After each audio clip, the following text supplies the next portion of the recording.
I hid the stolen $5 million inside the blinds, but before I could finish hiding it, I heard someone coming back. Frightened, I quickly rolled the blinds up. When the boss walked in with his bodyguard, I pretended to clean the window like nothing had happened. I thought my plan had worked, but to my surprise, the boss went straight to check the safety. When he opened it and saw the money was gone, he immediately suspected that I had stolen it. Where's the money? What money? I don't understand. Since I refused to admit it, Tony ordered the bodyguard to search for me. But to Tony's surprise, the bodyguard didn't find anything on me.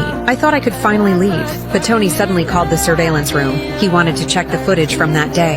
Then he told the bodyguard to pull down all the blinds. I was terrified my plan would be exposed. When the bodyguard reached the window where I hid the money, the blind suddenly got stuck. Seeing that Tony decided to pull it himself, I shut my eyes tight thinking I was about to be caught. But just then, someone came in delivering the surveillance footage. Tony stopped what he was doing, turned around, and started watching the video. I knew it was only a matter of time before they found out, so I pretended to faint and hit the glass. Luckily, a stack of cash fell down. While they weren't paying attention, I quickly picked it up and slipped it into my pocket, then secretly put it into a nearby bag. After that, I pointed at the screen and said, "The bodyguard's bag looks suspicious," hinting that Tony should check it. Tony immediately stood up and opened the bag. Sure enough, he found a stack of cash inside.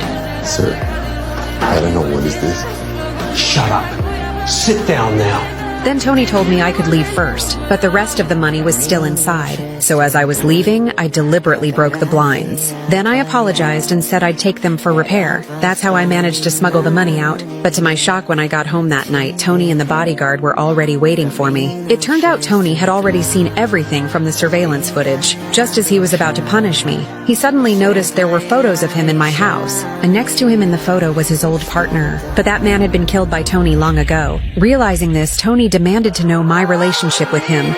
He's gone. The truth was, I disguised myself as a cleaner just to take back what rightfully belonged to my father. But in the end, Tony still found out. Then he ordered the bodyguard to open the blinds and take back the money. But to everyone's surprise, inside were not stacks of cash, but rows of printed documents. They were all evidence proving Tony had framed my father. I was going to hand them over to the police and avenge him. Seeing this, Tony flew into a rage. He signaled the bodyguard to kill me, but instead the bodyguard turned him on and held him down. He quickly told me to open the door. Then 2 police officers came in. Tony was stunned to realize that the bodyguard had actually been an undercover cop all along, working to gather evidence and arrest him. I was credited for helping with the case and finally reclaimed everything that belonged to my father.